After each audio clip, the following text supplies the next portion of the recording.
of a social experiment by the German government, and they had been brought back as Germans because they maintained their German identity, in the former Soviet Union countries. So there was a huge initiative that over 10 years brought back about 5 million of these individuals. And so my PhD was comparing how they had fared once they came to Germany, how they compared with what they call the autochthonous population. And all this was done using administrative data. So that was one of the amazing things, that you can actually have data where you sit in your, on your desk and you send out hundreds of letters, you get hundreds of lists of individuals, you send out more letters. And in the end, you can actually find out what is the status of individuals, what did they die from, if they died, where did they move to, and I was able to do my PhD based on that. But one other interesting thing was we had lectures. I think we're supposed to have 200 hours of lectures or something around epidemiology of non-communicable diseases. And one thing which was striking, we sat in these lectures every Friday from 8 to 5. And we did epidemiology of every non-communicable disease that you know about and every risk factor that you know about. So there would be these lectures of what is the global picture, what is the picture in Europe, what's the picture in Germany, what's the picture in the US, the picture in Asia, and then what's the picture in Africa. And every time they came to Africa, there would be dashes, like dot, dot, dot. We don't know. There was hardly any epidemiological topic that we did where there was data from Africa.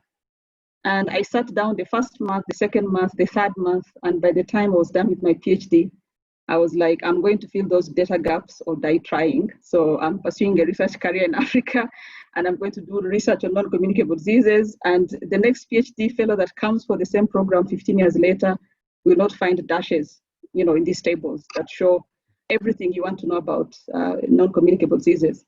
So of course, I took up a position at APHRC, started doing research. And then I realized you can't fill data gaps alone.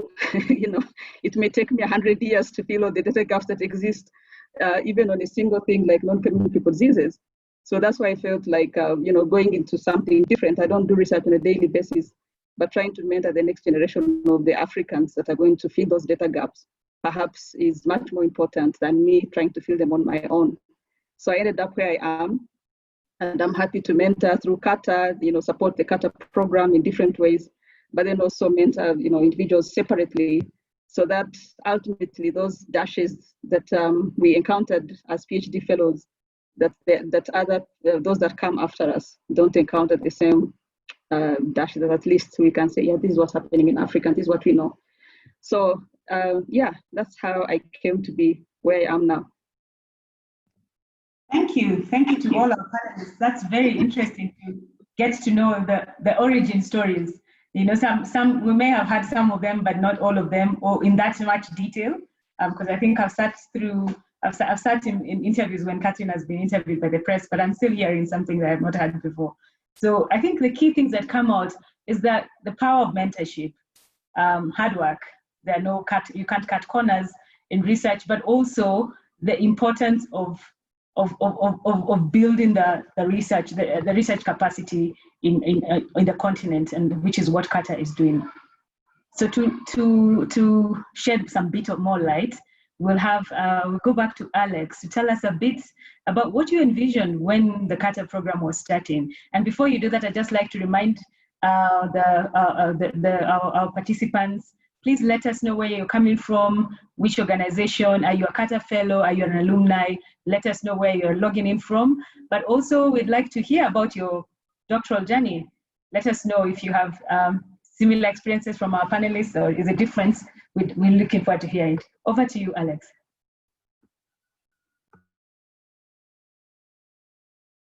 Alex, I think you're muted. Sorry. You're muted. I'm sorry. Thank you, Florence. I was saying that, I could spend the entire 2 hours talking about the origins of CARTA, but I'll just briefly summarize this. We think about CARTA starting in 2008, but actually the origin of it was 2005.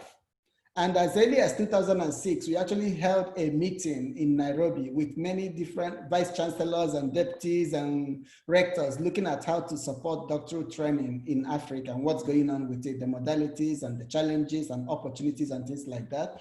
and series of meetings between 2005 and 2008, just looking at the context and nature of doctoral training. And what really started it was our experience at APHRC in interviewing folks that got their PhDs from African universities. And we recognized that by 2005, the center had been in existence for almost 10 years, but it had not employed anybody with a PhD from an African university. And in looking at what happened, we saw more than 20 people that had been interviewed, and we were asking ourselves, why were they not competitive in these interviews? And things that we saw shocked us at that time. A small group looked at those and came up with some of the things we saw as constraints. And we started the conversation, what can be done? We cannot afford in Africa to continue to send people outside.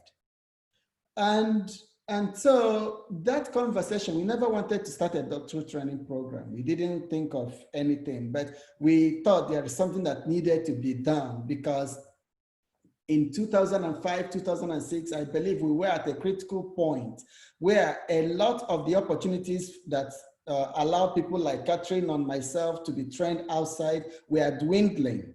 And at the same time, those that we are trained are getting old, and we're having this aging faculty in Africa. So we had a period of time to use what we have to create programs that can build the next generation of African scholars and researchers.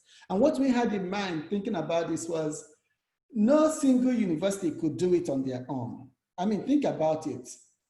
If Africa is a country, it will still not be the most populous country in the world.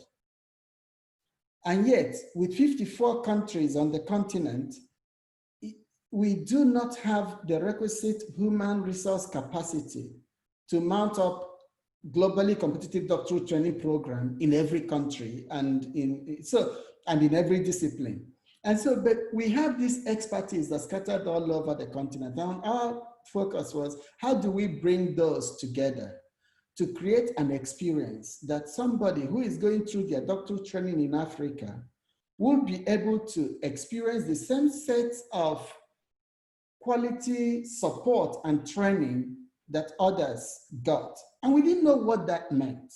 So as we started the engagement with different people, vice chancellors, faculty members at various African universities, people outside of Africa, people will raise issues about some of the things they saw as the constraints in our doctoral training program. Somebody might say, what about supervision? What about the fact that our PhDs are by coursework only and there are no courses after your master's? What about the fact that students do not have support to even conduct their research? And so there are all these issues people were raising, and we will go back and say, okay, what do you do with this? And in thinking about that, we are not thinking about it ourselves. We are convening small meetings of people within universities to say, okay, if this is a problem, how can it be solved? And I think this is the foundation that we were able to set up over 3+ years in thinking through potential solutions. And for me, that's what Africa needs the most, is to have people who are living the problems that we are trying to address, be able to come up with solutions that fit the conditions in which they are. And I think that's really, for me, what made the whole difference here. And in thinking about this, I want to let, again, the values that Sharon talked about. So it's not that fellows get the training and the skills and all of those, but it's also the value of academic integrity, of relevance of the work you're doing to the local context in which you're doing it, and the value of having an African voice to the challenges that Africa is facing, that we need to find those solutions from behind. So what's for it for me was the fact that in many years of interviewing many people with PhDs from African universities, we had challenges recruiting them because of the way they performed in interviews and things like that. Today, that is not the situation anymore. I think maybe half of the people at APHRC with PhDs may have gotten it from African universities. So there's a lot that is changing and has changed over those periods. But in 2005, that was where we were. And then in thinking through this, the goal was to say, how do we use what we have? How do we create this as an African-owned and led initiative? And then how do we work with partners who actually support and believe in our capacity as Africans to solve our problems? So they are there to support us, not to tell us what to do. I think the problem to development challenges in Africa is that we've been told what to do for too long. And once you're told what to do, it's like almost you're a child. And my next strategy is to see, how do we ensure that, that we, as we go through this whole process, it's not just that we're having CARTA and looking at population and public health. It's not the only challenge we have in Africa, but that you can actually create this across the various universities and cities that, and countries that are in this program to create this transformative change in the way we train the next generation of African scholars. But that's where we started. Thank you. Thank you very much, Alex, for giving us this, taking us down memory lane, helping us understand where we came from. The insights are quite enlightening. It's also impressive that this program, the CARTA program, is an is churning out internationally competitive fellows who are able to do research that resonates both locally and globally, and also stuff that is responding to the SDG priorities. So we have 69% of our publications are addressing the Sustainable Development Goal priorities, particularly, and also we have about 26% addressing infectious diseases, 17% looking at our health systems, which have become have become for grounded as we are dealing with the pandemic today, but also looking at policy research, because policies, if we don't look at policy research, the environment under which this work is done, we may not be able to make headway. It's also clear that the investments by CARTA in supporting the fellows is helping the fellows to come up with publications, as you saw in our introduction. The kind of we've had 1,095 publications so far, and of course still counting. So it's quite something. We now move to Sharon, and we want to hear from you. What would you say as a CARTA co-director? What are some of CARTA's biggest strengths?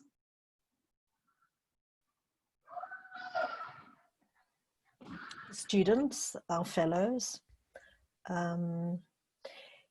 they challenge us. They make us feel that they are worth it. So we spend an enormous amount of time, for example, doing pretty irritating work. I can tell you the most irritating is probably writing funding proposals, particularly irritating when you don't get them. But a lot of our work is administrative or trying to support the fellows. But the point is that our fellows make it worthwhile. There's so many different stories about somebody's success, and their successes are different. And their successes are both academic and professional, but their successes are sometimes personal as well. And to see people grow and develop, that must be our biggest success. And I think the other thing that's been very exciting about CARTA is we're a multidisciplinary program. So you can come into this program from any discipline. We've got engineers, mathematicians, political scientists, of course, people you'd expect like nurses or doctors or physiotherapists. We've got people from information science. We have one person in CARTA who is a graphic textile designer. So we have people from all sorts of different disciplines. And the reason we did this was very clear. We live in a complex world with complex problems. And the answers that come about how you address these problems do not come from one discipline. So If you take the example, I love this example, and one of our partners was the In-Depth Network. But one of the interesting things about In-Depth is everyone was putting money into malaria. And they had done these great studies where they'd shown that people who used insecticide-treated bed nets in the research project, you saw that the children didn't die. You saw fewer children dying from malaria. And when they started making them available to the general population, so it wasn't just in a research controlled setting, they didn't see the same changes. We suddenly weren't having an impact on child mortality. Children are more vulnerable, that's why they die. When you have repeated malaria, you develop a resistance. So as you get older, you are less likely to die. But children, when they're first exposed, really bad, and pregnant women for different reasons. And they didn't know the answer. How come it didn't work anymore? But one social scientist went door to door looking at where people were putting the bed nets. And the point is that in many families, the most valued or respected member of the household was the head of the household, the father, the big man. And he was getting the bed net, even although his risk was the lowest. And it took understanding all of that. It took economists to do work to understand how it was unaffordable for particular people. And the people who were most at risk of dying were the people who couldn't afford the bed nets. And so one of the most exciting things in CARTA actually were a series of meetings where we got together, all of us from all the universities who are part of the program, to develop the curriculum for what we were teaching. And I can tell you, we shouted, we yelled, we argued, we arm wrestled, because we all had different ways of teaching, and we all thought our subject was the most important. And yet we found that space where you'd say, no, you don't do it like that, you do it like this, or no, epidemiology is more important. And we learned ourselves about the lack of hierarchy between disciplines, that each of them have a different way of collecting and understanding knowledge, and they all contribute to a holistic solution. And so I think that's something that's pretty unique in CARTA, and I think it's an enormous strength of CARTA. Those are the things that I really like. And then I think the other thing that I particularly am very, very committed to in CARTA, and I think is a big strength and has challenged all of us, from the students to the most senior professor, and that is, it's not who you are, what your title is, that makes you important. It's the contribution you make. So that conventional hierarchies are not to be respected, but hierarchies that add value, that push for equity, those kinds of people or events or hierarchies are to be respected. And so in many ways, CARTA is anti-hierarchical. We don't respect someone because he or she is the professor. We respect them because they're a good teacher or they're responsive. Those are the things to respect, not the title. And so that for me is another enormous achievement. And I believe in CARTA we do it.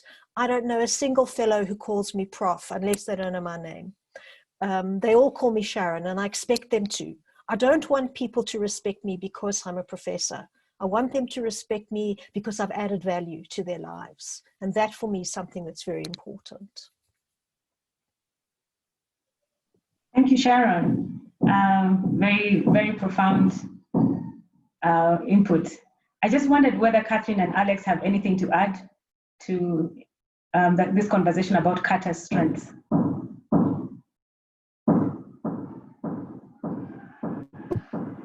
If I may, I think Sharon has said a lot about what I would call the spiritual side of CARTA, about those values and the ethos and the, I don't know what to call it, the philosophy, the culture, the things that make CARTA unique and different. I think I'll talk more about the other, maybe the hardware stuff that's not very, deep and profound, but really like something about that, realizing that if you're a well-trained PhD fellow or a PhD graduate, that the environment in which you operate needs to be enabling for you to pursue a successful research career. So CARTA does not just look at the fellows, It also looks at the environment in which the fellows are studying, but also the environment in which the graduates eventually will, practice and teach. So CARTA has very, very many components that target both giving the fellows a good and excellent PhD experience, but then at the same time, that the things that deal with the environment from which the fellows come. So we have things like faculty and administrative staff seminars, where the people come from, everybody who supports a PhD fellow to be successful. So the librarians, the finance staff, the people that deal with grants, then their own supervisors. So you bring a collection of the different people that contribute to a successful PhD experience within a university setting, and you bring them together and they learn from each other, and then they share good practices, they share lessons, they ask questions, they discuss how can we make the students' experience better. So I think that's one other thing that is unique about CARTA, that you want to train somebody very well, but the environment in which they operate needs to be enabling. Otherwise, they might not survive, or they might not thrive as academicians. So that's just one part. I'm sure Alex can add many more. Well, I mean, one thing for me to add is the ownership of CARTA by the African institutions. It's not often that you see one initiative that people come to and take it on as their own. I remember in one of our early meetings in Nairobi with all the partners, and that was really at the beginning, 2008, maybe 2009, and people were asking, but what is in it for us? And Bill Bazeyo from Makerere University stood up and said, who is CARTA? You are CARTA. And so if you're a university and you're asking, the question you should be asking is, what can I do for CARTA? Because I am CARTA. And I think that was a fundamental shift in thinking amongst many of our partners from African University. How is it that we own this thing? You have a professor in the university who may not have gotten their salary for the last 3 months, but is still supporting this student that is getting these stipends and he knows that this is what these people are getting, with the best computer and software and everything, and you're still committed to it.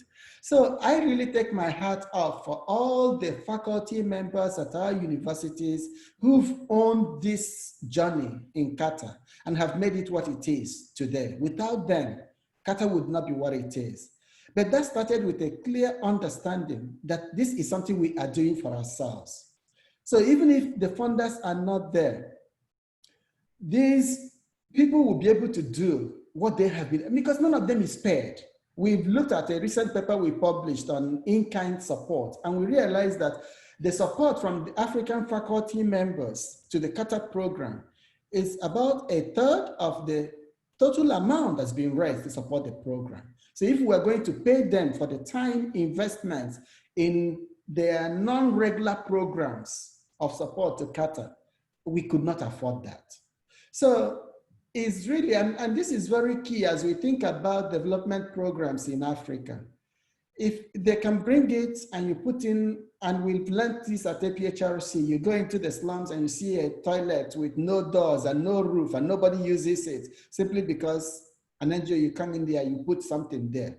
But you can work with the community to identify exactly where the needs are and the most, and where this thing can be put and how it can be managed.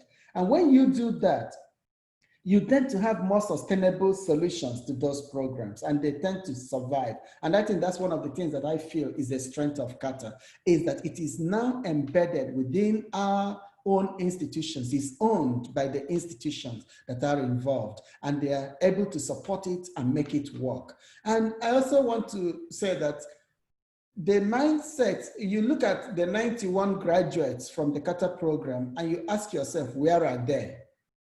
I think the last time we looked at this, all but one of them are still in Africa at their universities. There is no program else I know of that trains people that are able to raise money the way these people do in CARTA, able to publish the way these people do, and they still stay back at their local institutions. Because within CARTA, we create this value orientation that as an African, we have an obligation with your PhD to address the issues that affect us as a people. And I think that ownership of the issues and willingness to contribute to it is something that I feel sets CARTA apart in many ways, and it's something I hope that CARTA would not lose as it goes forward.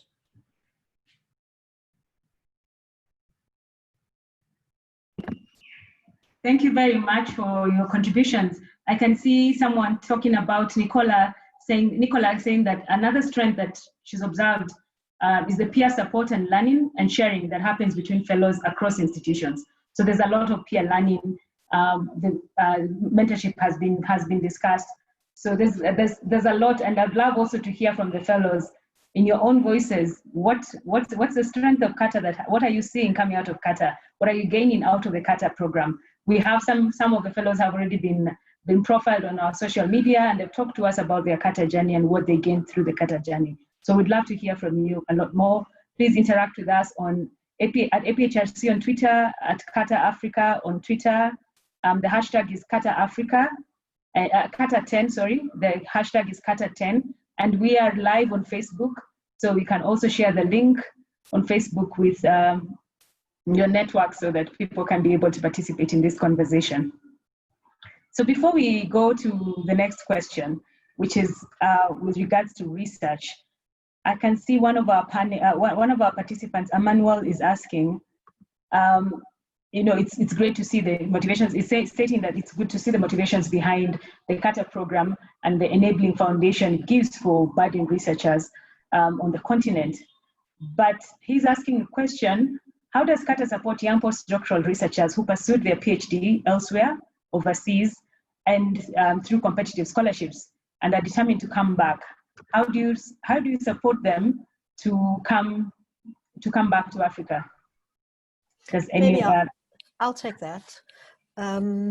So what's been quite exciting about CARTA is it's begun to be recognized, and so we are at the moment working with two universities, University of Zambia, University in Ghana, and this is through their relationships with their northern partners. They've now become what we call associate members of CARTA.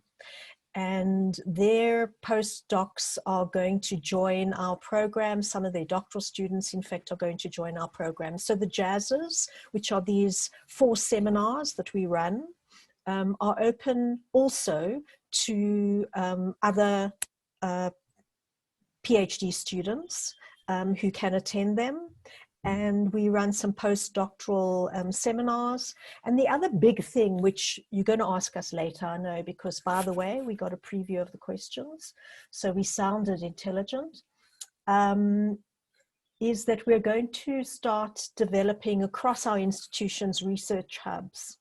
And these research hubs, we hope, will be the home of both CARTA and other graduates in Africa to be doing research across the continent. And then the second thing was the stuff that Catherine was talking about. We spend a lot of time and effort trying to institutionalize CARTA in our institutions. And so we're hoping that those institutions who take some of CARTA's programs will be natural homes for returning PhDs to the continent. This does rely on 2 things. It relies on strong universities that have strong leadership, that have ethical leadership, and it relies on our governments investing in higher education and research. And those of us who are active in whatever way need to make that message clear, both within our institutions and within our countries. And so we've got a role to play just in our discipline and in our research, but we've got a role to play in society as well. And so the answer might not be tomorrow, but I hope it's in my lifetime that we see a strong education sector and a strong research sector in Africa.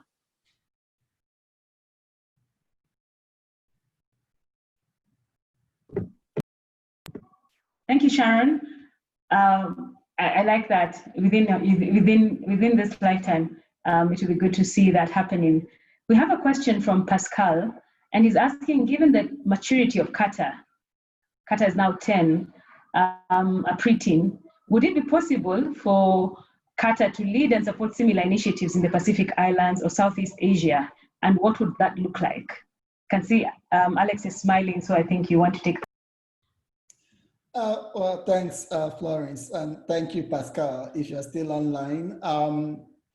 I've had opportunities in the past to speak about CARTA at many different meetings and venues outside of Africa. I remember one time at Brown University, they were having the Brown International Research Institute for the summer, and I was speaking about CARTA programs. When I finished, somebody stood up and said, you know, can we remove Africa and put Asia? The other one says, can we remove Africa and put Latin America? This is exactly what we need in these regions.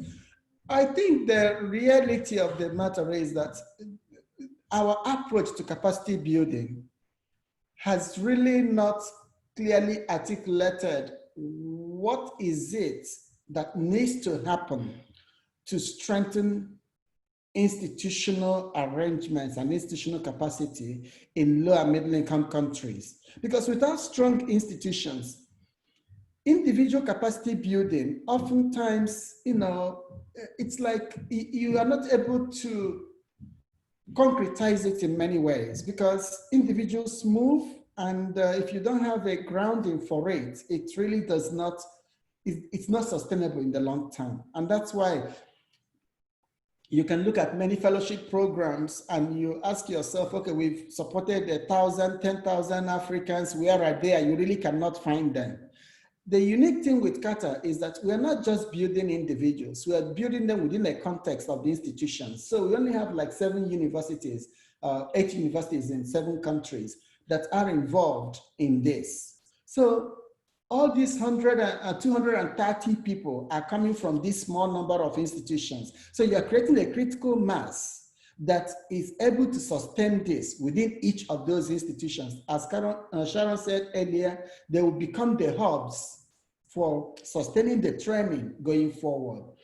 So it can be done, but whether it is something that CARTA would lead or there are partners in those settings who would do the work to understand what is needed and then draw on the experiences of CARTA to implement it in their regions, I think that is more likely to succeed. So CARTA is available, I believe, and I'm not committing Sharon and Catherine to this, and I'm no longer wearing a CARTA hat, but I think that if there are groups in the Pacific that wants to come together to think, how can they do this for their region?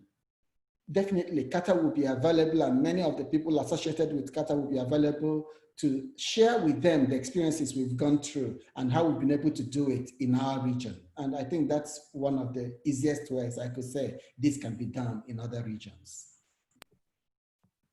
Thank you. CARTA is all about learning and sharing those lessons. So we have a number of publications that that highlight these kinds of lessons that have been learned. There's one on increasing collaborative research output between our early career health researchers in Africa, and these are lessons from the CARTA Fellowship. The link will be shared on the chat, so you can be able to review it. But also we have a more robust list of publications on the CARTA program in our most recent newsletter. It's available on our website, on the CARTA website, and you can also find it on our links on our social media pages.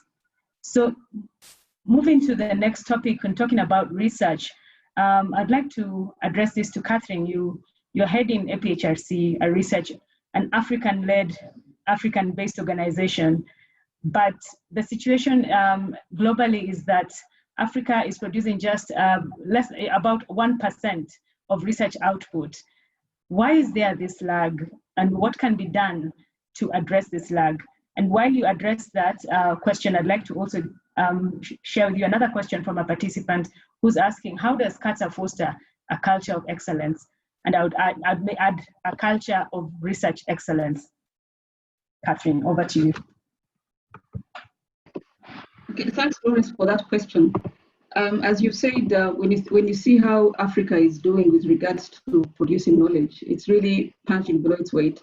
And you've mentioned it, that estimates range from 1%. It's actually gone up. It was less than 1% a few years ago. So it ranges from 1 to 2%, depending on which metric is used or which source of information. And yet Africa contributes about 16, 17% of the global population. So really, we are punching below our weight. And actually, if you look at the African, if you dig deeper and you look at the list of countries and where these publications are coming from, this is still concentrated in a handful of countries. So it's not uniformly, spread across all the countries. So, of course, what explains it? Many factors. And of course, one of them is chronic, what I would call chronic underfunding of universities, and especially chronic underfunding for research. And we know that in the last few decades, there's been exponential growth in demand for higher education on the continent, where the enrollments have, grown from thousands in some universities to tens of thousands, over a very short period of time.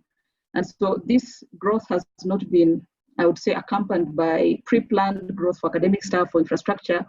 And so there's of course a financing model that underlies this growth in student enrollment, that when governments are not fully funding universities are looking at ways in which to survive. And so student enrollment becomes a huge source of funding. And so when you don't have the commensurate growth in academic staff, then people are spending much, much more time on teaching both undergraduate and graduate students. And if that is the thing that brings money, then research sort of takes a backseat to a certain extent. So I mean, chronic underfunding is one of the explainers. There may be other factors, and as Alex said earlier, for each of these issues you can have a whole lecture for 2 hours. But then that's one of the things. And one of the things was like, what is CARTA? What is CARTA's role in trying to mitigate this? And I think what I can say is that there's a saying which says that the best time to plant a tree was 20 years ago, and then the next best time is now. So of course, CARTA is 10 years. At 10 years ago, we felt like we need to start planting that one tree that we should have planted 10 years before that. But even with what CARTA is doing, you've just seen that our CARTA fellows are quite productive and they graduates. But if you think about 1,000 publications in the last 10 years, that's still really a drop in the ocean. And so there's still a lot more that needs to be done. But then having said that, we're also looking at what other value does CARTA bring to society? Because you can look at research productivity only from the lens of papers, peer-reviewed publications. But then we want to inculcate in our fellows that there's something beyond writing papers. So people need to publish, yes, they need to publish in good journals, yes, we need to contribute to the knowledge, production globally, yes, but then at the same time, we are not just training our fellows to be good researchers that produce papers, we're also training them to train the next generation of researchers. We are training them so that they do better training for their, both for at undergraduate, but also at the graduate level.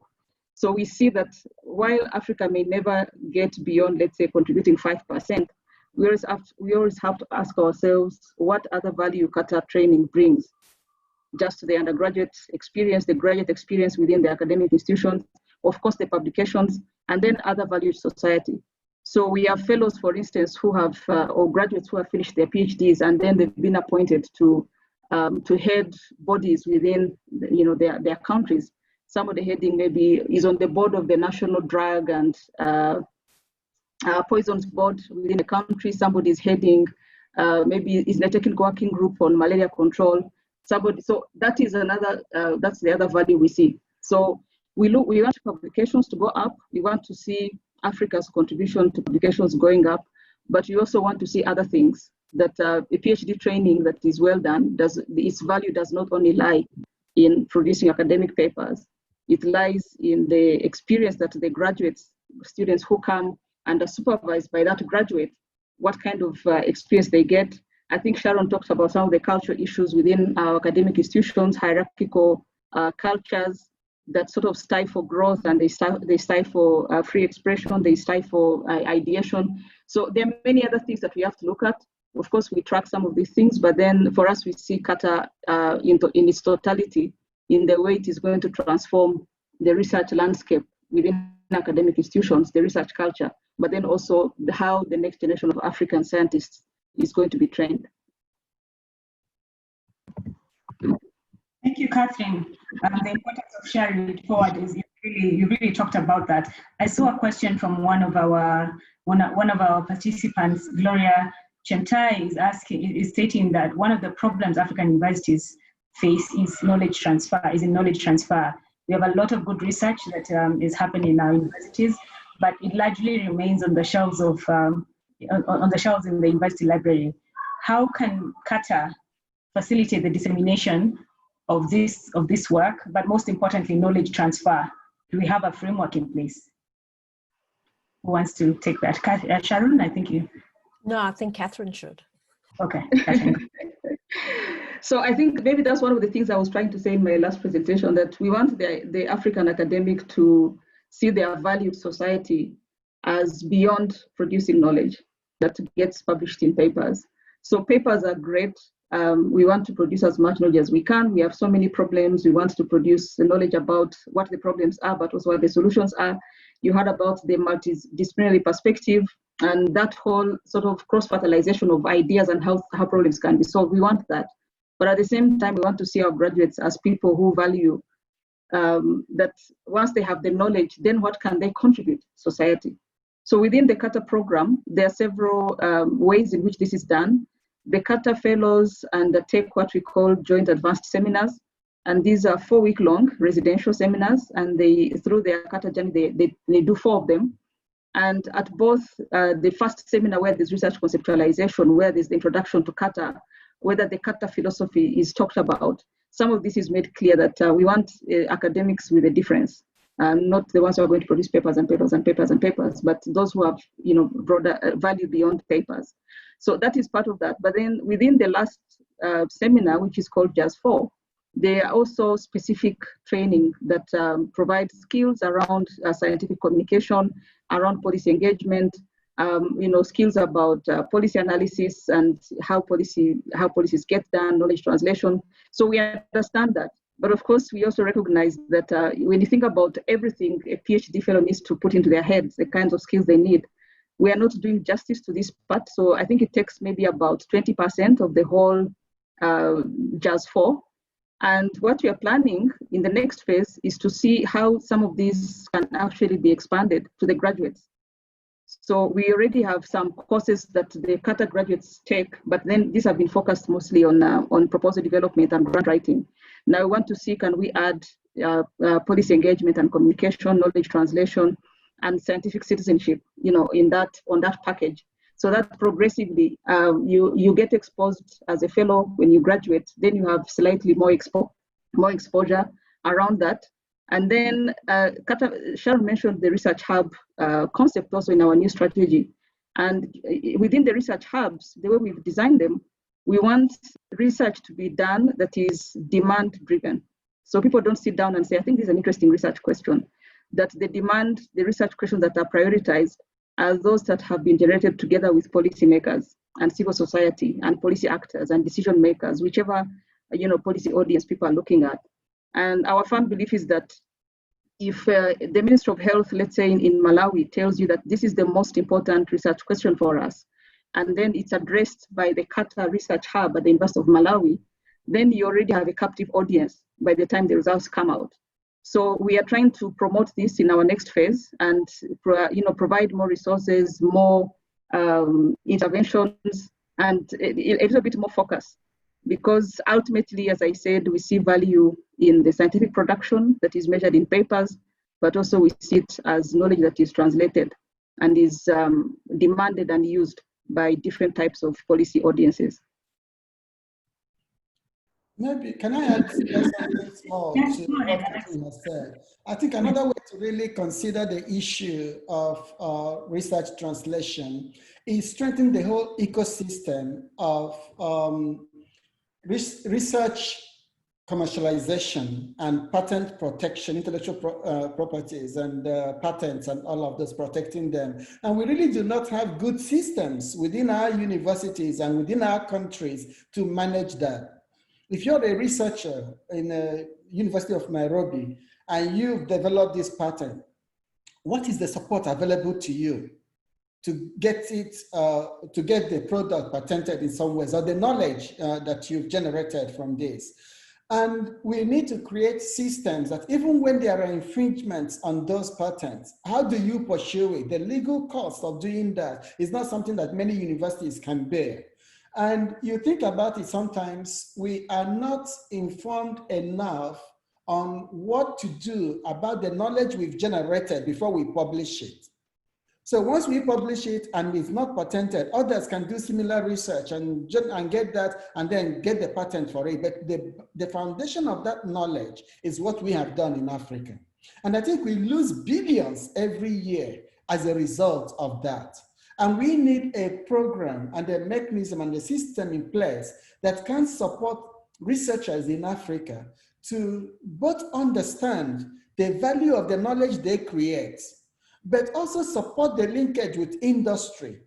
So they're able to tap into that knowledge and then use it to improve products and practices on the continent. I think that's a missing gap in much of what we are doing, and CARTA cannot do it by itself. It needs both a global orientation and national structures and systems that can be put in place to support knowledge that is produced in Africa to really benefit us.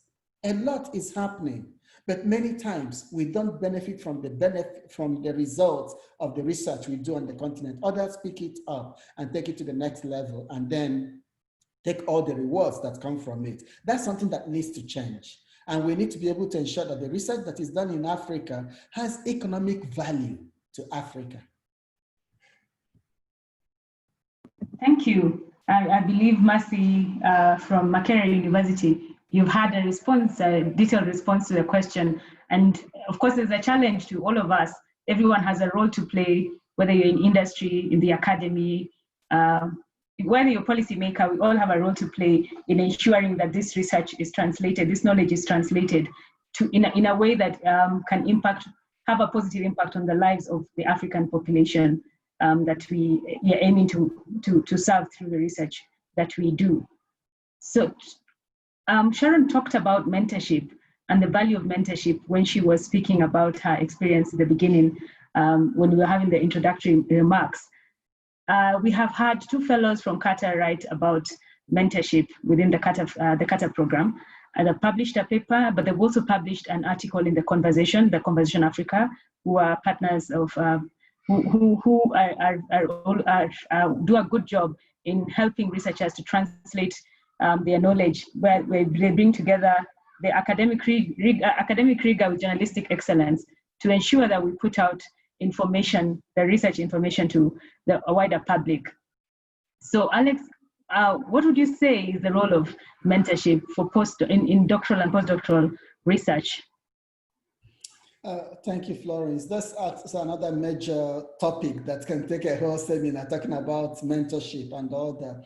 But you know, I think we are speaking about research mentorship, and that is, how do you support early career researchers to develop the skills they need and the networks they need to become independent researchers?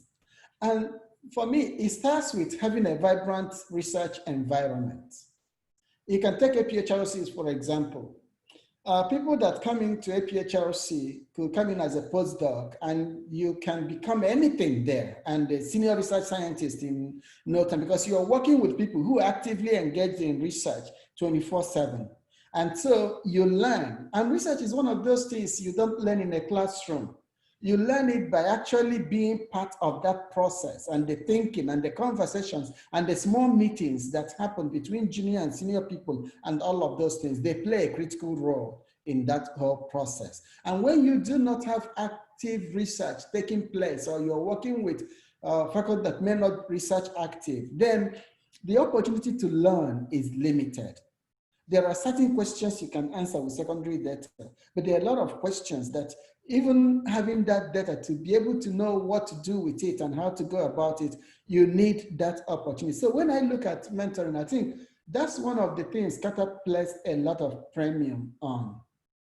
And in thinking about the setup of CARTA, you look at the role that research institutes play in Africa. And what we did was to look at the leading research centers on the continent. Kemri Wellcome Trust, Kilifi is there, Ifakara Health Institute, APHRC, In-Depth Network, Aging Court in South Africa. And there are these research centers, and these are places that our fellows could actually spend time in and work with researchers within these places, that they can use their facilities, their research systems and data sets, their lab facilities, and whatever is required.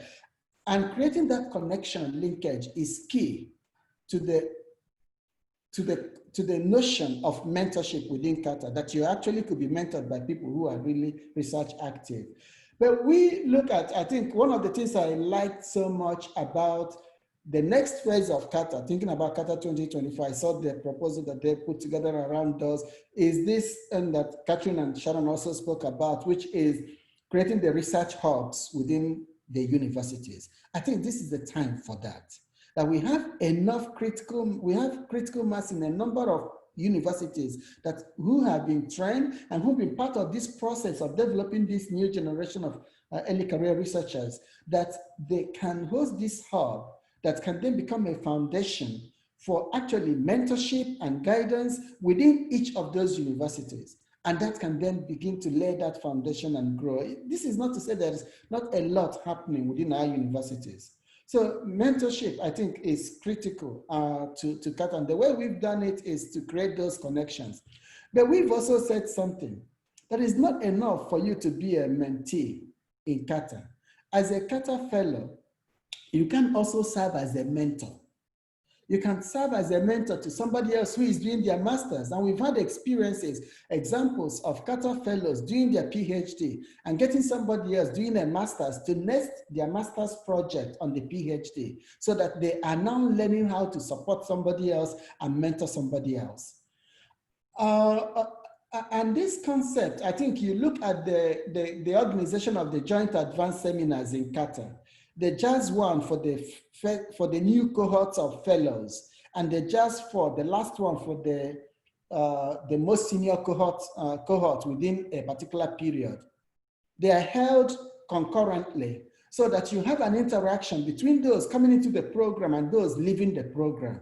And it's an opportunity to build intergenerational, intercohort relationships and mentorship opportunities within the CARTA program. So everything is designed and engineered to facilitate both mentoring at every level.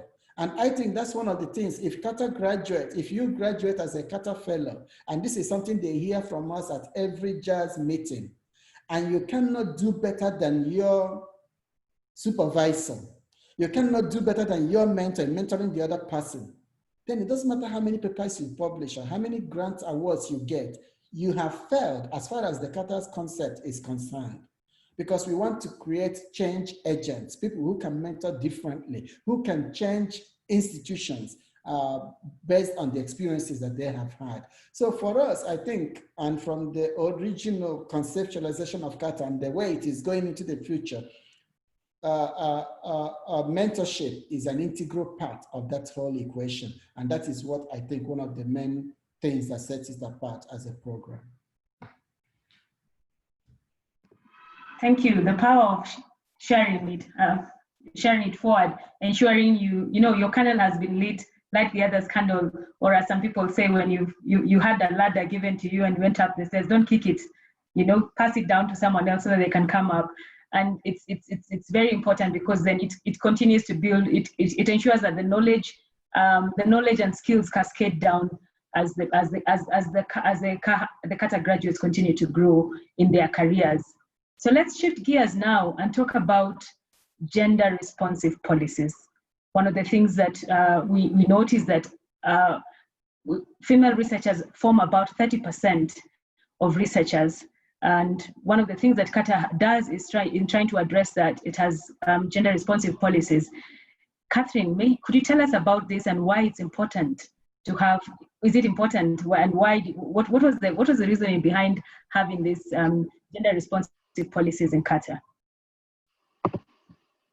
So I think anyone who has grown up in this part of the world would understand that the playing field is not really level when it comes to access to opportunities for whether it's for graduate studies, even at master's level, even actually opportunities to access university education. So we would have been, blind to assume that the playing field is level for PhD training, because as you've said, you've heard that only 30% of people in research careers are women. When if we had assumed a level playing field, then of course one part of society would be disadvantaged. So that was one of the things right from the start that we recognized. And I think, as you've heard from the people who were there at the time, this is also something which was informed by this wide consultative process where you say, we're going to do this, and somebody said, have you thought about this? Have you thought about this? Have you thought about this? So these are things which have sort of been embedded within the CARTA program. There are several interventions that are in place. And one of, I think, some of the most outstanding ones that somebody was asking in the chat about them is that we have a higher age cutoff point for women applicants for the PhD fellowship. That's one thing. So for instance, men, we take up to age 40, and then for women, we take up to age 45. And one of the reasons we do that is we don't want to force women to make a choice between having or nurturing a family and doing a PhD or pursuing a successful research career. So we do that because we understand that many women take time off to raise families, and therefore by the time they're at an age where they want to do for PhD, where they want to go into a PhD program, they're not eligible for most of the PhD programs that exist on the market. So we didn't want to do that. So we've provided that different age cutoff points. We have a policy about gender balance within cohorts. That's why you saw that, for instance, now we have slightly more women in the people who have enrolled, but then the earlier cohorts had more men. So we have a 4:6 ratio. When we are doing selection of fellows, we have to ensure that we maintain that balance. So each one of the gender has to be minimum 4 out to 6 in terms of the distribution. But other than that, as I mentioned earlier, we have these 4-week-long residential seminars that our fellows have to attend. So by the time you're done with the CARTA fellowship as a PhD fellow, you have to attend 4 of them. And each of them lasts 4 weeks, and they're all residential. So some of them happen in Nairobi, some happen in Kampala, some happen in Nigeria, Ibadan, others happen at WITS. And of course, our fellows come from different countries. So you can imagine if you are a woman who has enrolled in the CARTA program, and then you have a 3-month-old baby, and then it's the time to go for this JAS 1 or JAS 2 or JAS 3 or whatever it is. Many women would be forced to maybe forego the seminar, because leaving a 3-month-old baby behind is very difficult. Traveling the 3-month-old baby behind is very difficult. So if we have in place a facility where women who have young babies are supported to travel with a childminder. So you can imagine 4 weeks residential. So we pay for flight tickets, we pay for the baby if the baby is charged, and then we pay for the accommodation and upkeep expenses for the childminder. So that means that a woman can travel with a very young baby. If they're still breastfeeding, she can be sitting in the CARTA JAS 1 or 2 or 3 or 4, knowing that her baby is being taken care of, and she can go home in the evening and be with her baby. So that has been a huge, huge help for women. At the last count, I think there were 43 women who have taken up this facility. So these are women who potentially either would have spent much longer finishing their PhD, or maybe would have given up or something like that. Other than that, we also provide, there's a provision for people to take a leave of absence, for instance, or to take maternity leave, because the CARTA fellowship, we have like timelines for what constitutes on-time completion. And those that don't get on-time completion, they may not be eligible for the postdoctoral fellowship opportunities.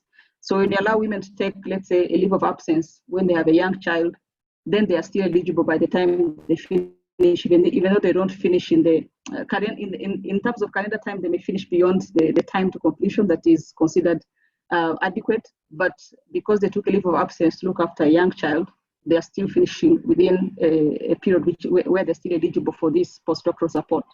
So all these things have been put in place. And as I've said, I think about 43 women have benefited. I was reading recently, somebody was tweeting as part of this CARTA at 10. And she said, actually, she's at the University of Nairobi, I think Olivia Osiro. She said she took this facility and she was still able to finish her PhD within for 8 months. And I was like, wow, somebody's working full time and doing a PhD, has a young baby, and they still finish within 48 months. It doesn't get better than that. So these gender responsive policies are there. Of course, as you hear, they mostly benefit women, but that's because women are the disadvantaged gender in this equation. So they've been put there mostly to benefit women. And really, as I said, you don't want women to make a choice between having a family and having a PhD. And I think we're doing very well on that front. I'll just add that there is an example of where it benefited a man, and that was in our very first cohort when the fellow was a woman, but for the childminder, her husband came and he looked after the baby. And he said to me afterwards, he said, you know, he would never have done this if the baby was at home. He wouldn't have spent time with his baby. And he said, you've given me the gift of parenthood. And he really feels for himself that it was a huge benefit to him. So there, you know, we're all complete people. We all have the capacity to parent. It's by chance and by history that mothers are often the parent, but that's a choice we can make. So I think there have been funny little things that have changed because of our gender policy. Interestingly, now during lockdown, one of the things that our fellows have said is that it's much harder for the women fellows during lockdown to participate on online events because they need to look after their children. And so we've been talking to funders about allowing us to be able to provide child support for people even while they're at home during this COVID-19 pandemic unusual period. And it's been interesting. I wonder the extent to which funders will embrace that. So there are lots of times where we don't really think about how things might disadvantage women. But they certainly do. And I think we're making some contribution. And I think you can see that contribution in the fact that the first 2 years of CARTA, most of our fellows were men. But as the story got out, suddenly so many more women started applying. And now, in fact, we have more women. And I think it's because they know it's a supportive environment to allow them to be a mother and a PhD student. Thank you, Sharon. And speaking of the programs that provide support for women to ensure that they, you know, somewhat we get a leveling playing field. We spoke to Alphonse Neba of AAS, and he talked to us about the kind of what they're doing in terms of the gender responsive policies at AAS. That article is on our website, the CARTA website. You can have a look and see how what they're doing in regards to this issue. So if you look at, I'd like us to talk about other research capacity strengthening programs, and think, you know, they differ across the world, but I think there's some areas where we see some similarities and some differences. So I'd like to ask both Alex and Sharon, as founding members of this CARTA program, what are some of the challenges that the CARTA program has had and that similar capacity strengthening programs experience, and how have they been overcome, or how can they be overcome? We can start with Alex. Thank you. I think for me, one of the first challenges is that you conceptualize a 20-year program and no funder gives you more than a grant for more than 5 years. And so you started off telling them from upfront that, look, we're thinking of a 20-year initiative and it may be longer. And nobody has that time horizon in their decision making. And they said, okay, we can fund you for 3 years, we can fund you for 2 years, we can fund you for 5 years. And being able to manage the short-term plan funding with a long-term program and making sure that at every stage you're able to calibrate where you are and still connect it to the vision of where you want to go and where you want to be. It's not an easy thing. That's, for me, the first challenge. And the second is, you're looking at a 20-year program that may cost over $100 million in 20 years, maybe 120 million, whatever it is. And no funder is going to make that magnitude of commitment. And so you have to work with multiple funders. And in a way, it has become a learning opportunity to see how do you bring different funders with different priorities and interests around the same sets of core issues and be able to support this in a way that you can actually deliver a coherent program, even though a funder is funding a small piece of it and a small piece of that. But at the end of the day, you can describe this thing. It's like the 7 blind men and an elephant. But at the end of the day, being able to understand this is an elephant, even though I can only tell you about the trunk or the legs or the tail or whatever it is. And that's not something it requires. And I think CARTA is lucky to have a PHRC, and within a PHRC, a number of very capable finance people to understand all those nuances and be able to support and manage those.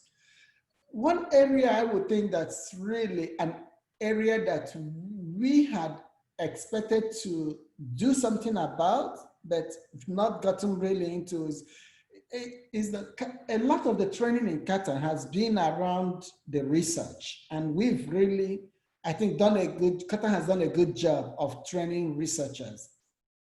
But you know, universities are made up of research, faculties within universities do 3 main things. It's research, it's teaching, and it's service. And we've thought about the teaching and how do you strengthen the teaching environment and the teaching pedagogy within our universities and bring some of the innovations that we've seen to work very well in CARTA into universities. We thought at the point that you can create centers in each of the universities. We call Center for Innovative Pedagogy, where you create a demonstration place where faculty members can come and learn how to teach using different systems and modalities and things like that. With the lockdown now, people are looking to see that, yeah, you can actually run your classes online completely, synchronously, asynchronously in some ways. And how do you do that? How do you connect your teaching to industry experiences? And how do we train, even at the undergraduate level, people who will graduate and not just be looking for jobs, but will create jobs based on the experiences and the training they've gotten? So those are areas I still feel are critical. There's a lot of innovations in teaching and training and the way we teach adult learners and all of that in CARTA that needs to become part of what we do at the university level.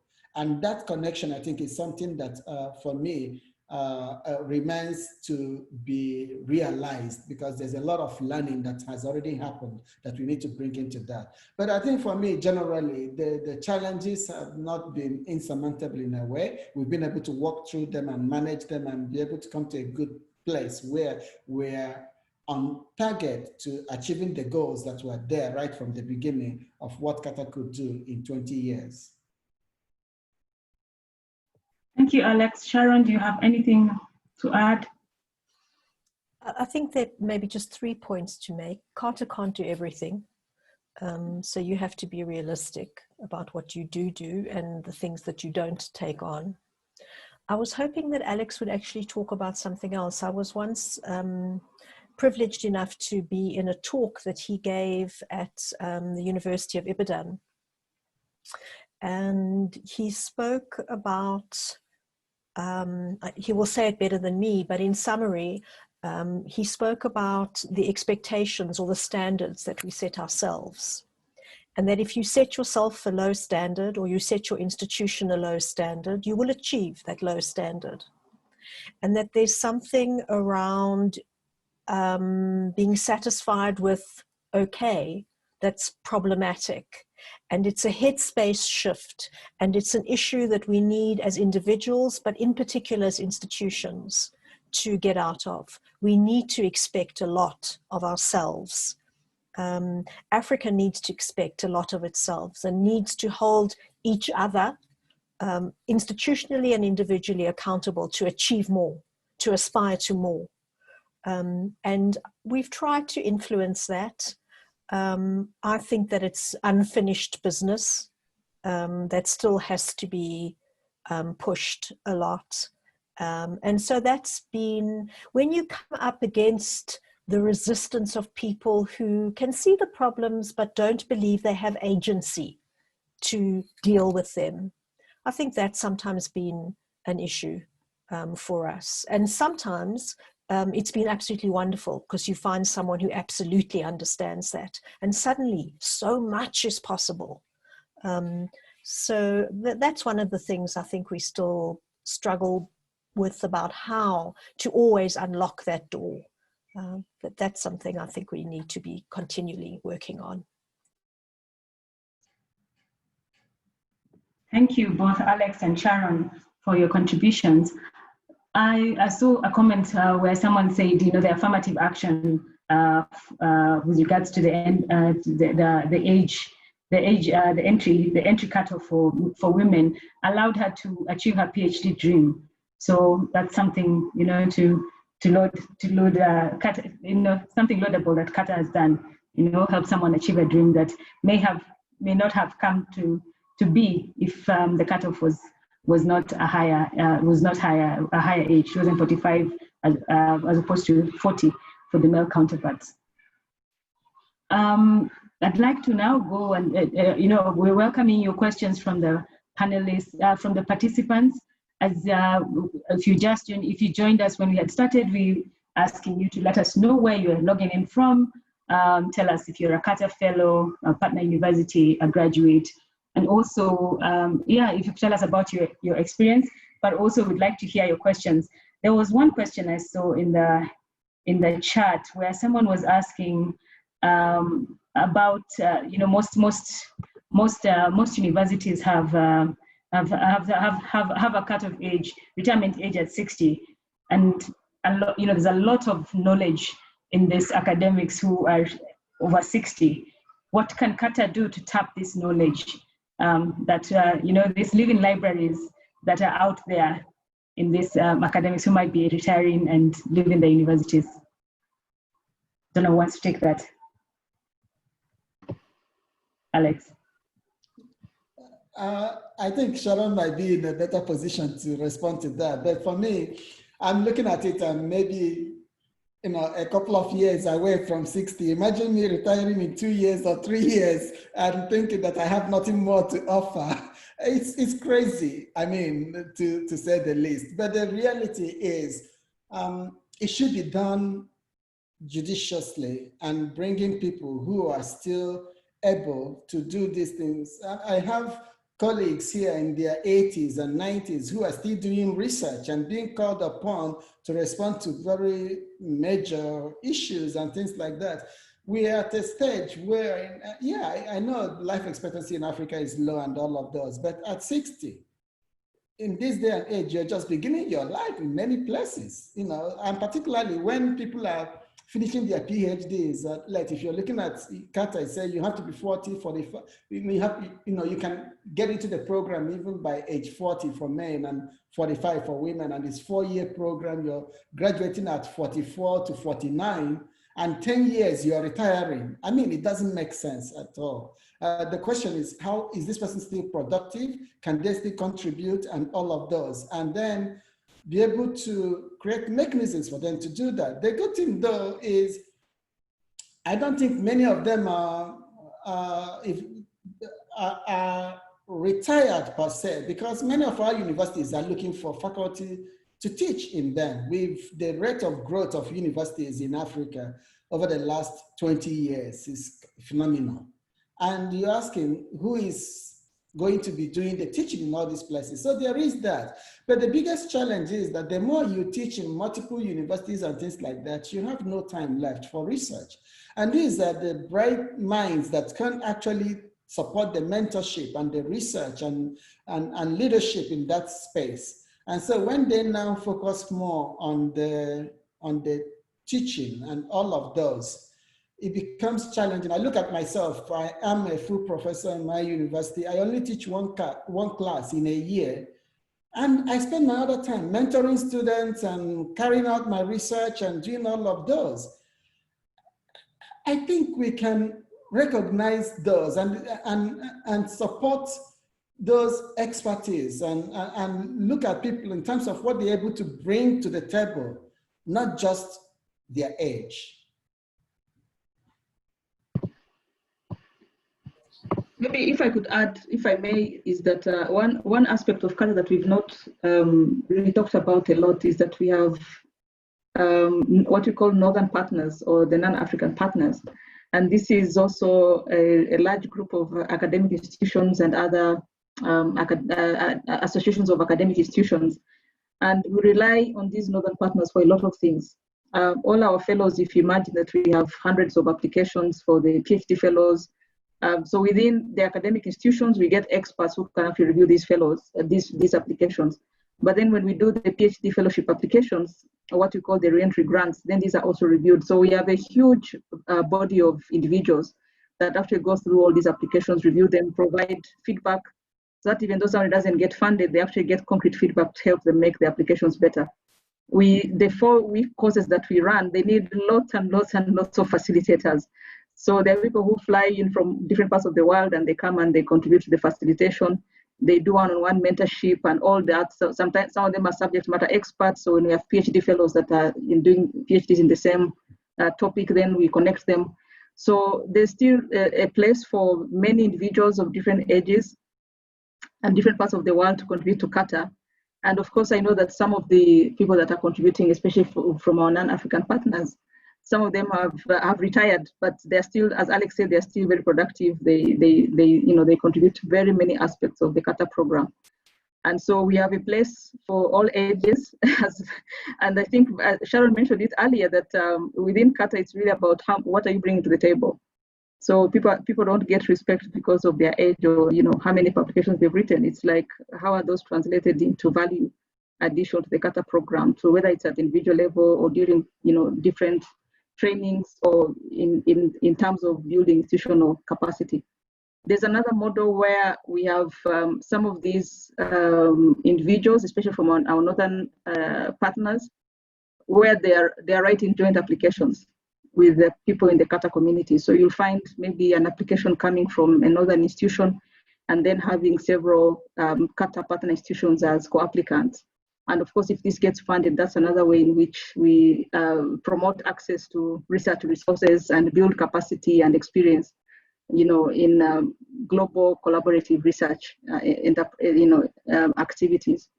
So yeah, we have a place for everyone as long as they bring value to the CARTA program. Thank you, Catherine. The next question is actually to you. Would you please tell us what kind of impact, is there influence that CARTA has had on the African narratives in policy and practice? What would you say?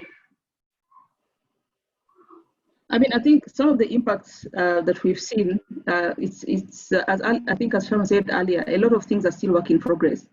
10 years is a short time to set up a program, run a few years of it, see how things are, refine them, keep it running. But we're seeing some results even in this short time. We expect to see more results as we go ahead. So for instance, we have several of our partner universities getting the jerseys that I mentioned earlier and trying to package them and customize them to their own university contest, and then develop a package for PhD training. So our hope is that with time, every PhD person that is enrolled in this university, in this partner university, will partake of this structured package that CARTA has initiated, that has been adapted to the specific context of this partner institution. So we see that happening quite a bit. We have some other training programs around supervision and around grant writing that are being taken up even outside the routine CARTA calendar. So some partner institutions say, we really like the supervisors training. We conduct it as part of the CARTA, but then we only can accommodate maybe 20 participants. And then the university decides and says, we're going to host it on our own, and we're going to train all the supervisors within the university. And using the CARTA fellows, the CARTA graduates, and other people who have participated in this training, they actually are able to assemble a group of facilitators to run this program within their own institution. So we're seeing some of these things happening, but as I've said, it's work in progress. We want to see more of it. And our hope is that maybe 10 years from now, when you've heard that CARTA is a 20-year program, by the time CARTA as it is ending, that there will be no need for CARTA because everything has been mainstreamed, everything has been adopted, everything has been institutionalized. And so they will be sort of redundant as a CARTA secretariat, and then everything will continue from henceforth, independent of any support from the central secretariat as it's happening now. We've heard it from Catherine. The CARTA secretariat is working itself out of the job. Alex, if we just, they say hindsight is 2020. If we go back, looking back, what do you think should have been incorporated in the CARTA program at inception? Is there anything you think that was left out that, in hindsight, you're like, this should have been included? Thanks, Florence. I think the truth of the matter is, when you take your time to design and develop a program and you do extensive consultation with all the people involved, you pretty much think through everything that could be done. And as Sharon said, there are things you cannot do and you would not be able to do. And there are things, because of the way you're funded, that you would like to do that you're not able to do. I mean, for me, I would have loved to say that every faculty member that is supporting this program in this way or that way, that their time gets compensated, because that time is something they will also use to maybe teach in other places or do their research and all that. But they're doing it out of the goodness of their hearts. And that's something that we're not able to do anything because of the way the funding conditions are and things like that. But that said, to be honest with you, I look back and I look forward at where CARTA is now and where it is going. I would say that I am very delighted and pleased that the vision that we had at the beginning, which would be 10, 15 years ago, actually, 2005 to 2008, CARTA is delivering on that.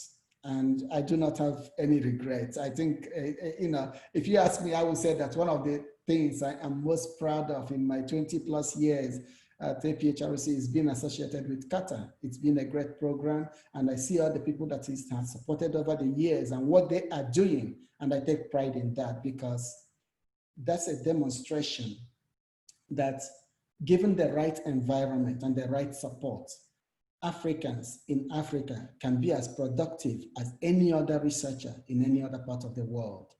It is the institutional arrangement and the support to do what we know to do that has been lagging. And that's really the constraint that we face in increasing research output and the impact of research in development on the continent.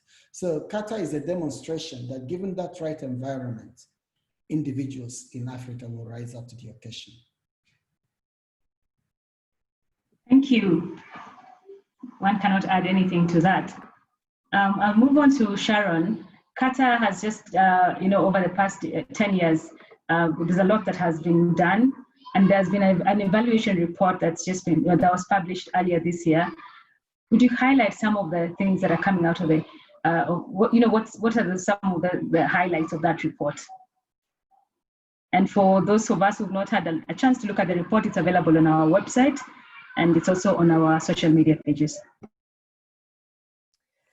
So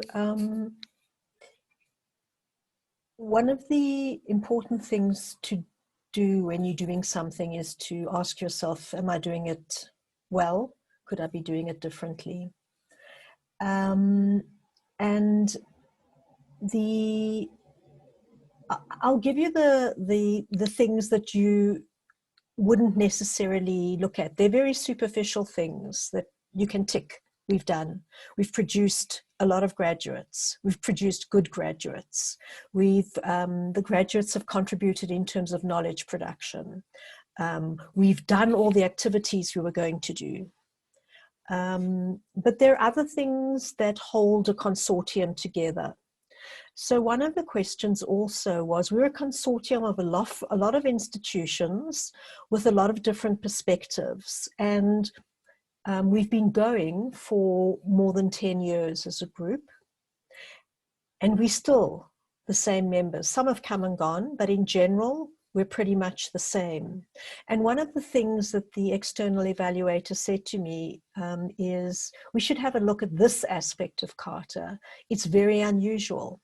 How come you've been able to hold yourselves together? And so one of the evaluation questions went to the member institutions, asking about if they thought it was a coherent and a good consortium or not, and if so, why. So I was very interested in this question because, you know, in the Secretariat and on the executive, you sometimes have to make hard decisions, or you have to say what you really think's going on. And, you know, being in a leadership position, you need to be effective and good. And sometimes you're not necessarily liked. But what was interesting is that we've invested a lot of time. Every year we have a partners forum where all the members get together from the institutions.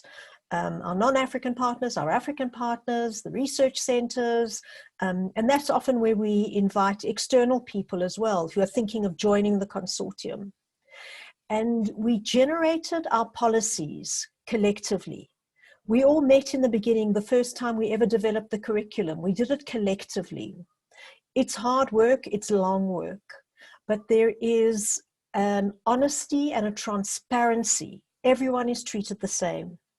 And this came out in the evaluation. And I think that that's an important thing that you don't often think of in running programs like this, the sort of soft side of things. We are able to argue with each other and come out the other side as a unified group. So that was something that was actually really interesting. I think the other thing that was pretty interesting has been that we are very conscious of the pedagogy that we use. And the interesting thing is that in our fellows, they've actually spoken about it too. And many of them have embraced our approach to pedagogy. So it's the soft side that came out. And I think partially it came out because of the approach we used. We used something called outcomes harvesting as our methodology. And that was a new experience for us. And I think it was very useful. In all the programs, I'm sorry, I'm going to close my window and I'm going to hand over to somebody else because I can hear the noise is interfering. So Catherine, I'm handing over to you.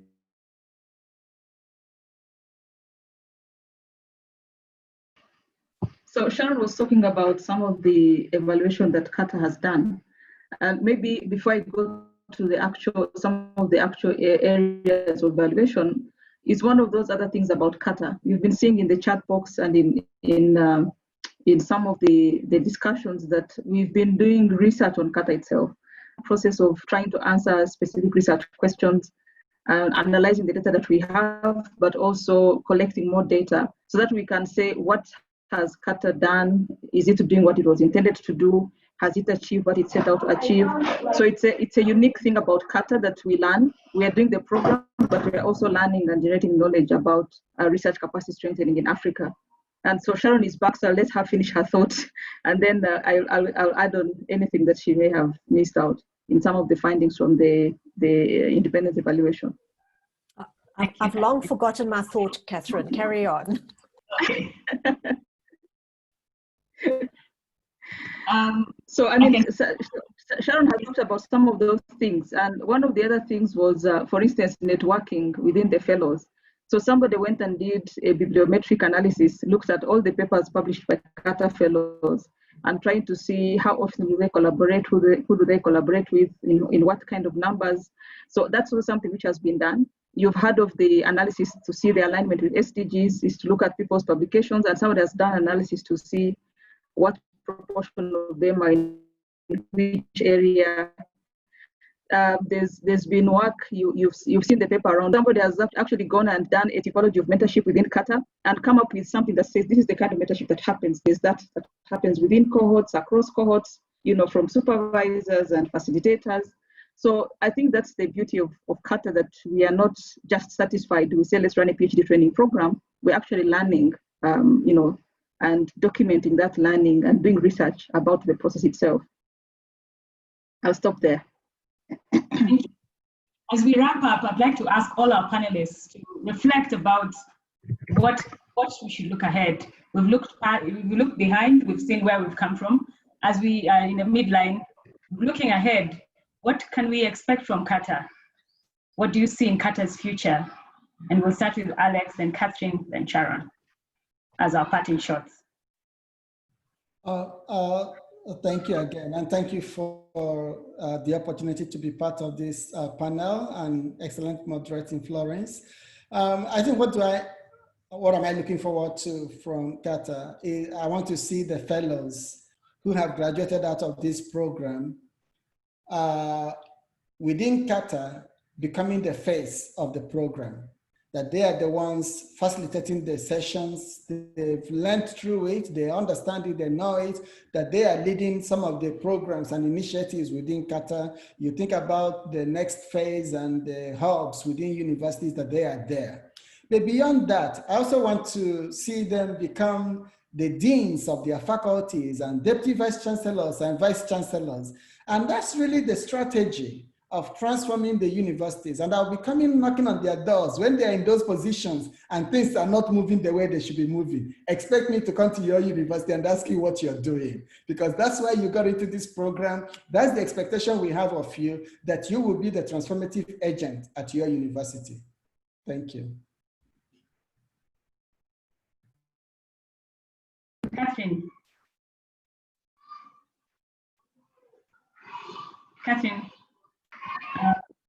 Yeah, okay. I think what I'm excited about the whole research hub concept and the potential that this has.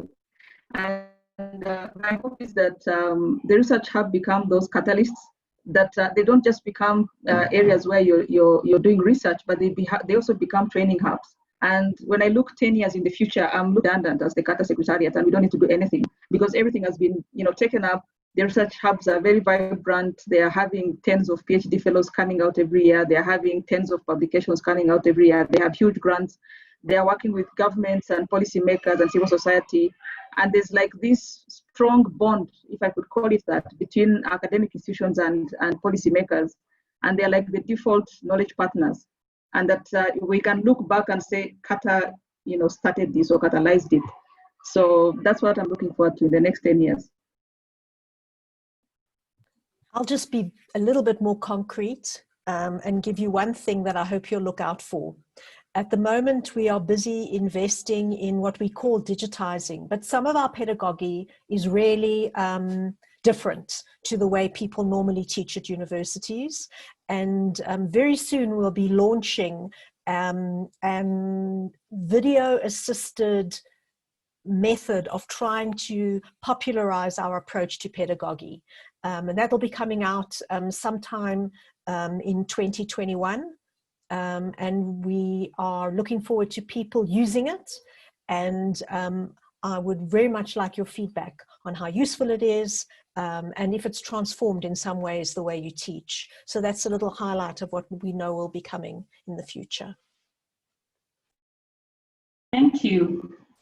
At this juncture, I'd like to thank all of our participants and our panelists for quite an engaging conversation. I like that there was a lot of conversation happening in the chat with our panelists responding to questions immediately as they come along. That was really good. I'd like to remind you that we have another conversation on Monday next week on the 5th of October, looking at what we are doing, institutionalizing what is happening at CARTA in our partner institutions. We'll have this will be moderated by Flora Karemi, who's one of the program managers, the CARTA program managers, and you will hear from our university partners. You can register. The link for registration we'll drop the link in the chat. It's also available on our website, and it's also on. We're also going to share it on our social media handles. I'd like to really also thank the participants who've joined us from Facebook Live. We've had comments from the participants talking about the way we need to rethink our education systems when someone is comparing what they're learning in Europe and identifying the gaps between what we have here and what they're learning out there. So we thank you for your comments, and we will, of course, as we continue into the next decade, we shall look into it. And with that, I think we will say thank you, kwaheri, and that's it from us. Okay. Thank Thanks, you. Florence. Thanks, everyone. Bye-bye. Thanks for joining. Bye-bye. Thanks for joining.